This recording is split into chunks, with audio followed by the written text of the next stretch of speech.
প্রবাসীর মৃত্যুটা আসলে কোথায় হয়?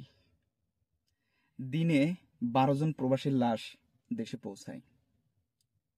এই যে দেখেন, সামনে রমজান মাস এবং এই রমজান মাসে আত্মীয়-স্বজন, নিজের ফ্যামিলি, পিতা-মাতা এবং স্ত্রী, সন্তানাদি সকলের একটা চাহিদা আছে। সেই জায়গা থেকে একজন প্রবাসী যখন সৌদি আরব বা মিডল ইস্টে আসে, সর্বনিম্ন বেতন হয় কত? ৪০০ রিয়াল থেকে শুরু হয়। ৪০০ রিয়াল বেতন থেকে ৬০০ রিয়াল, অধিকাংশ ৬০০ রিয়াল, ১,০০০ রিয়াল, এই সর্বোচ্চ ১৫০০ রিয়াল।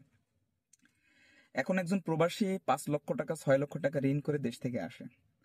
দেশ থেকে ঋণ করে আসার পর এই যে একটা ঈদ সামনে আসে, তো সে তো কোনো রকম কোনো আনন্দ করতে পারে না।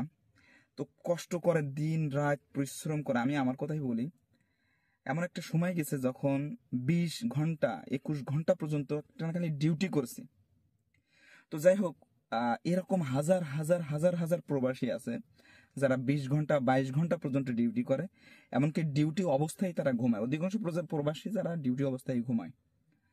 তো এই যে একটা প্রবাসীর চিত্র, এই যে রমজান মাস আসতেছে, এই রমজান মাসের ভিতরে ঈদ আসতেছে সামনে, তারা ঈদের দিনও হাজারো প্রবাসী আছে, তারা অক্লান্ত পরিশ্রম করে।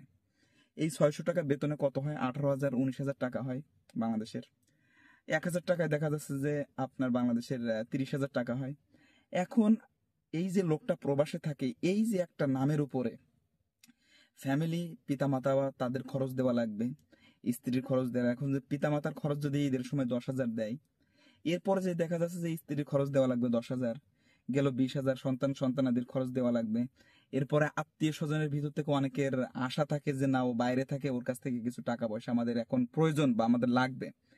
এই যে একটা পজিশন, একটা পরিবেশ আমাদের দেশের ভিতরে তৈরি হয়ে গেছে, তাকে সাকসেস করানোর জন্য, তাকে উঠানোর জন্য কোনো পরিকল্পনা, কোনো আত্মীয় স্বজন বলেন বা নিজের আপন বলেন, এমনকি পিতা মাতা বলেন, কারোর এই ফিকির থাকে না। স্বামী বিদেশ থাকে, তাই আমাকে প্রচুর পরিমাণে তার কাছ থেকে অর্থ নিতে হবে। অর্থটা কিভাবে কামাই করতেছে, কতটা কষ্ট করে, কতটা প্রেশারে নিয়ে, সে কিন্তু না না করতেছে না কখনো। টাকা হাতে আসলেই, টাকা কাছে না থাকলেও অনেক সময় পাশে আর একটা ফ্রেন্ডের কাছ থেকে কষ্ট করে হলেও কিন্তু টাকাটা দেশে দিচ্ছে। কিন্তু পরবর্তীতে তার ঋণের বোঝা এত পরিমাণে মাথার উপরে চলে আসতেছে যে এক পর্যায়ে দেখা যায় যে সে ওই ভাইয়ের মতো, আপনারা জানেন যে ভাই রিয়াদে বাটা মার্কেটের পাশে গলায় দড়ি দিয়ে মৃত্যুবরণ করেছিল। হাজারো প্রবাসী আছে যুবক বয়সে, তারা মৃত্যুবরণ করে শুধুমাত্র এই একটা কারণ, ফ্যামিলি ক্রাইসিস, ফ্যামিলির প্রেশানির কারণে। ধন্যবাদ সকলকে। আমরা যারা ফ্যামিলির লোক আছি, তারা অবশ্যই এই বিষয়টি আমরা মাথায় রাখবো। তাদের উপরে কোনো রকম কোনো প্রেশার না দিয়ে আমরা তাদেরকে আরো কিভাবে সাকসেস করা যায়, সামনের দিকে অগ্রসর করানো যায়, এই বিষয়টা নিয়ে আমরা চিন্তা ভাবনা করবো ইনশাআল্লাহ।